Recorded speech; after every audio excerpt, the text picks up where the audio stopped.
I've got several characters in my story, so I'm going to draw some lines on my characters list here to keep them organized. And I think I'm going to have just 3 main characters in this story.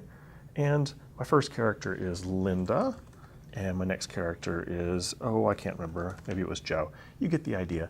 When you describe each character, describe their motivation. Motivation is, what does a character want?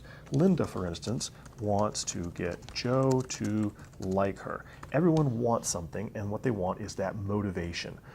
And conflict usually happens when one character wants one thing and another character wants something that conflicts with what the first character wanted. That's conflict. And costume, what are they going to be wearing? And it's perfectly okay to say typical teenage clothes or something like that. Sometimes you need outlandish or unusual costumes for a story. Sometimes you can get away with just what people would regularly wear.